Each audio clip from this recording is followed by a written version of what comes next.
안녕하세요, 성태입니다. 잘 지내셨나요?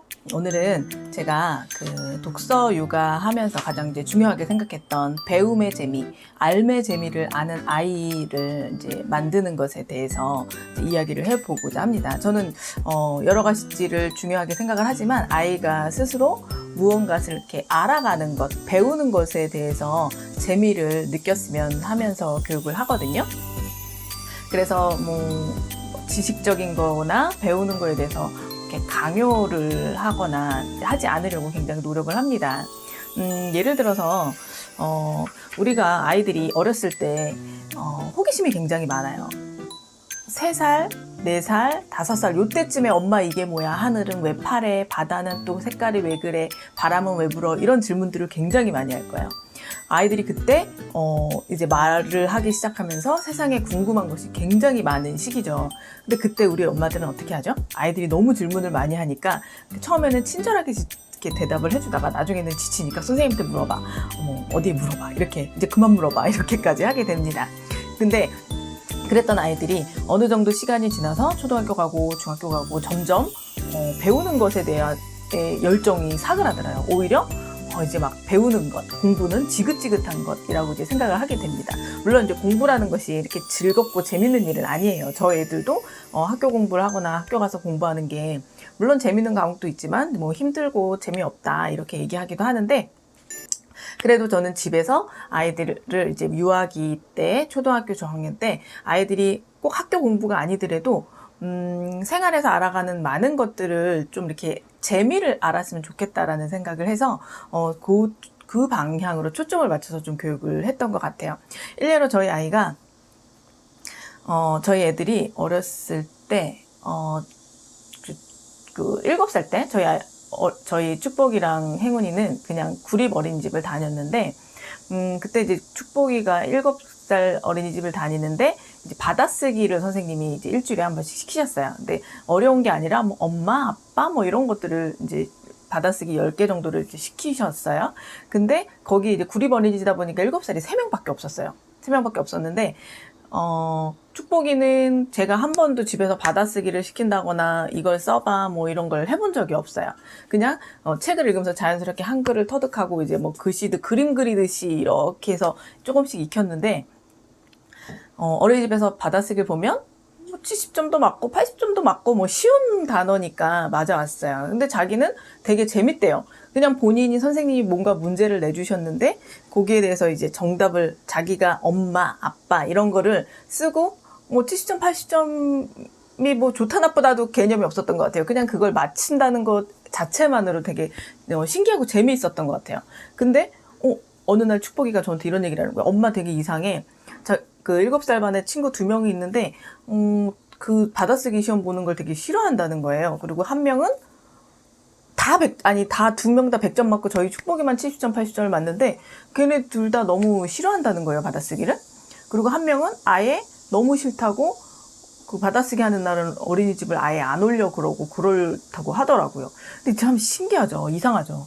100점 맞는 아이들은 어린이집에 오기 싫어하고 70점, 80점 맞는 오히려 축복이는 어린이집을 가서 받아쓰기 받는 게 재밌다고 했어요.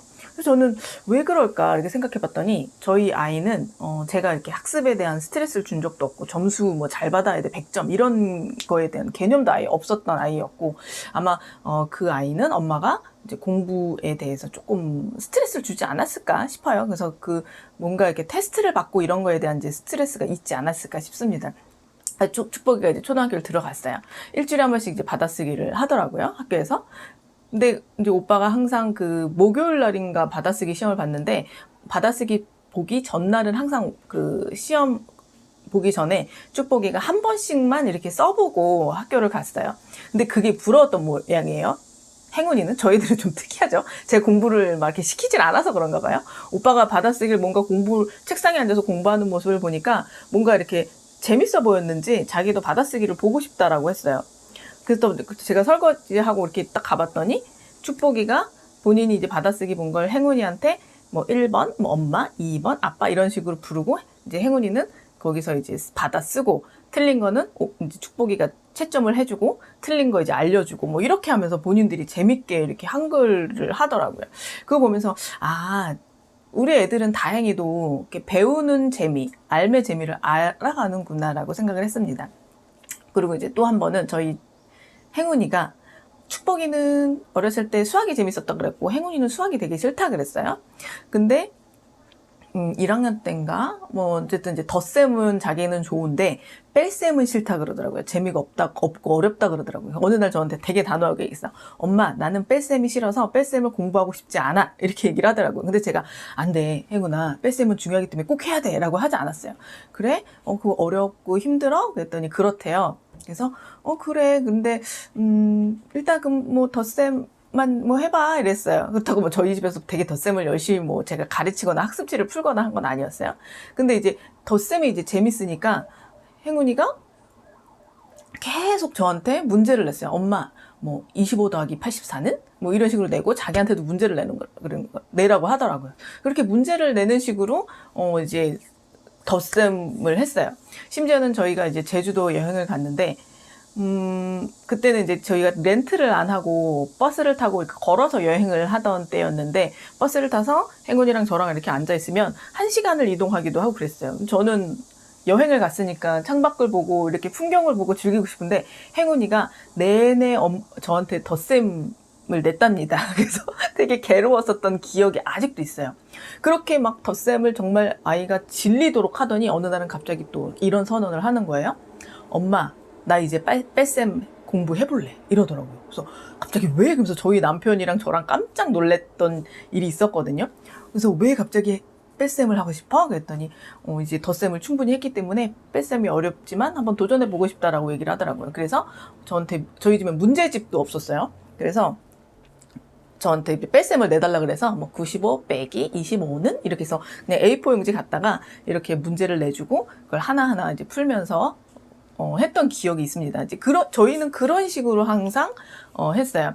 아이가 한글을 공부를 할 때도 처음에는 이제 사실은 이제 제가 한글을 좀 가르쳐 보려고 했는데 자꾸 이렇게 화가 나더라고요. 아이가 글씨도 삐뚤빼뚤 쓰고 막 그래서 이러면 아이랑 자꾸 사이가 나빠져서 안 되겠다 싶어서 그냥 이렇게 이제 물러났습니다. 그리고 어떻게 했냐면 그냥 지켜봤어요. 그러다가 어느 날 갑자기 아이가 또 어린이집에서 이제 한글 공부를 했던 것 같아요. 이제 재밌었나 봐요. 그림 그리듯이 하더니. 그래서 뭐 한글을 집에서 뭐 이렇게 쓸 거 없냐 그래서 이렇게 막 쓰기 시작하더라고요. 그림으로. 그래서 저는 그걸 놓치지 않았어요. 그래서 아이랑 같이 서점을 손을 잡고 갔습니다. 그래서 서점에 가서 이제 한글 쓰기 책 같은 거를 몇 권을 골라왔어요. 그리고 아이 책상에 넣어줬어요. 네가 하고 싶으면 해 하고. 그러니까 아이가 그냥 이게 공부가 아니고 본인이 재밌어서 했기 때문에 그냥 이렇게 그림 그리듯이 했어요. 그래서 그거 한참 동안 저희 집에 남아 있었는데 다 풀지 않았어요. 저 다 풀라고 강요하지도 않았어요. 그러니까 본인이 즐겁게 할 때 그냥 하고 그냥 넘어갔습니다. 그리고 또 어느 날은 축복이도 어린이집 갔다 오더니 덧셈을 배워보고 싶다 그랬어요. 어린이집에서 덧셈을 배웠는데 덧셈을 배우고 싶다고 해서 그 엄마가 덧셈에 필요한 뭐 이렇게 문제집 같은 게 있는데 그걸 사줄까? 그랬더니 또 그러자고 하더라고요. 그래서 또 서점을 갔습니다. 그래서 이제 그 또 덧셈 뭐 이렇게 순서 그 레벨별로 있는 걸 또 쭉 사줬어요. 그거 해서 아이가 이제 자기가 재밌을 때 놀듯이 풀었어요. 그것도 역시 다 처음부터 끝까지 풀지 않았어요. 몇 장씩 풀어야 돼 이렇게 하지 않았었습니다. 그러면서 이제 아이가 그냥 재미식으로 그렇게 이제 하나씩 배워갔던 것 같아요. 유아기에는 저는 이제 그런 식으로 뭔가 이렇게 공부를 해야 돼, 뭐 해야 돼 이런 식으로 하지 않았고 항상 아이들을 이렇게 관찰했어요. 그리고 아이들이랑 대화를 많이 나누면서 아이들이 뭐가 재밌다 그러고 뭐 배워보고 싶다 그러고 뭐 하고 싶다 그러면 그때를 놓치지 않고 항상 아이들한테 뭔가를 제공해 줬던 것 같습니다. 그리고 아이가 또 한참 또 종이접기에 빠져서 종이접기를 막 할 때 또 종류별로 다 인터넷으로 사서 이렇게 해주고 이렇게 했어요. 그래서 아이가 뭔가 이렇게 관심 있으면 한자도 그랬고 수학도 그랬고 한글도 그렇고 그런 식으로 이제 아이가 관심 있는 거를 이렇게 항상 이렇게 관찰하고 있다가 그거를 제공해 줬습니다. 그랬더니 그 아이들이 그 관심 있는 시기에 그렇게 실력이 늘었던 것 같아요. 그래서 저는 뭐 앉혀놓고 수학을 가르쳐 본 적도 없고 뭐 이렇게 한글을 뭐 이렇게 써라 하면서 가르쳐 본 적도 없고 했었어요. 다행히도. 그래서 저는 아이들이 가장 중요한 건 본인이 관심이 있을 때 학습 효과도 그렇고 많이 배운다고 생각을 했어요. 그리고 되게 즐겁게 할 수 있고. 제가 예전에 도서관에 이제 갔는데 어린이 도서관이니까 이제 엄마들이 책을 막 읽어주죠. 근데 5살짜리 아이가 딱 와요. 그러더니 사선생님한테 선생님 공룡책 다 찾아주세요 그랬어요. 근데 이제 사선생님이 보통 귀찮아서 안 찾아주실 만도 한데 굉장히 이제 그 아이가 이쁘셨는지 공룡책을 다 검색을 하셔갖고 정말 다 찾아서 그 아이한테 이렇게 주신 거예요. 그랬더니 그 아이가 거기 있는 책을 되게 어린데 엄마는 옆에 있지도 않았어요. 엄마는 이제 다른 데 가 계셨는데 그거를 정말 아이가 시간 가는 줄 모르고 굉장히 오랫동안 몰입해서 보더라고요. 저는 그런 걸 보면서 아이들에게 배우는 재미, 알매 기쁨이라는 것을 우리가 충분히 이렇게 제공해 줄 수 있다는 거죠.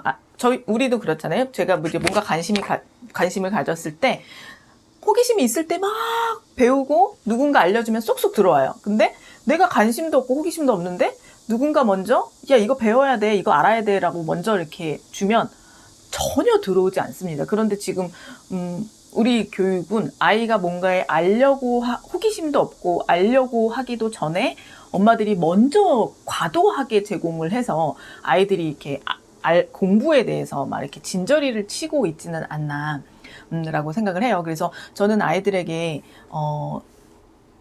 독서 교육을 하는 것도 그렇고 하브루타를 하는 것도 그렇고 책을 읽다 보면 더 알고 싶은 게 많아지고 또 하브루타를 하다 보면 질문을 이렇게 받다 보면 내가 알지 못했던 거에 대한 호기심을 갖게 되고 그래서 아이들이 저절로 이렇게 배워가고 알아가고 이런 기쁨을 이제 느끼게 되더라고요. 그래서 그냥 스스로 공부하는 아이, 그리고 그냥 공부라고 생각하는 게 아니라 그냥 자기가 호기심이 있으니까 그냥 알아가는 아이로 저절로 커가게 되는 것 같아요. 그리고 제가 뭐 하나 더 저희 아이가 말씀드리고 싶었던 게 저희 아이가 행운이가 원래는 이렇게 두꺼운 책을 되게 싫어했어요. 글밥 많은 책을 되게 싫어하고 축복이는 둘 다 독서 육아를 하긴 했는데 축복이는 책을 읽는 거를 그냥 무난하게 재밌게 항상 뭐 책을 싫어한 적이 한 번도 없어요. 그냥 무난하게 읽었던 아이고 행운이는 조금 수동적이에요.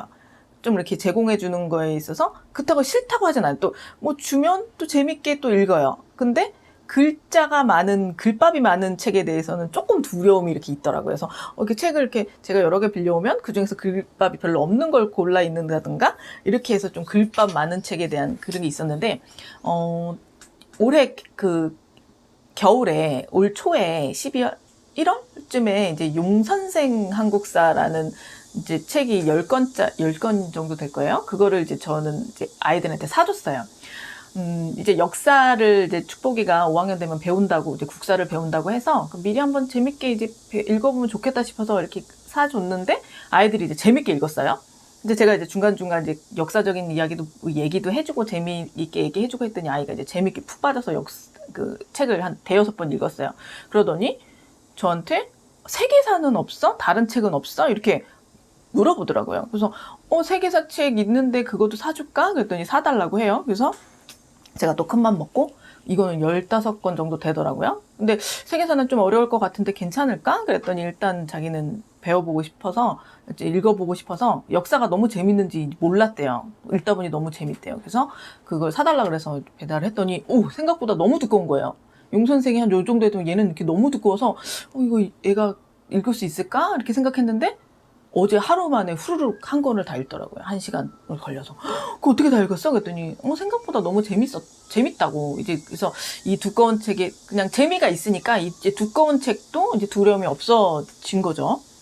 그러면서 저한테 와서 엄마 역사가 이렇게 재밌는지 몰랐어. 그래서 옛날에 엄마랑 박물관 가거나 그러면 그렇게 재밌다고 생각하지 못했대요. 사실은. 근데 이제는 역사박물관을 가거나 박물관을 가면 너무 재밌을 것 같다라고 하더라고요. 그래서 조만간 엄마 박물관 우리 가자라고 해서 그래 가자라고 이제 이야기를 했습니다.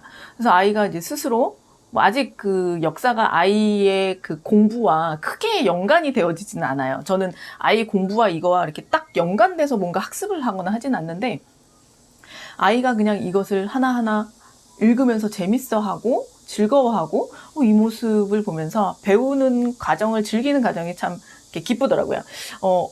어저께인가 그저께는 이제 이 아이가 용선생 이제 4학년이고 역사에 대해서 이제 잘 모르는데 이제 책을 읽긴 읽었는데 정리가 잘 안 되는 거죠. 그러더니 갑자기 엄마 저한테 와서 그래요. 책을 읽다가 와서 저한테 와서 엄마 김희빈이 고종인가? 이렇게 물어보는 거예요. 그래서 김희빈이 장희빈 아니야? 그랬더니 장희빈. 그래서 그 장희빈이 고종 때였나? 그러는 거죠.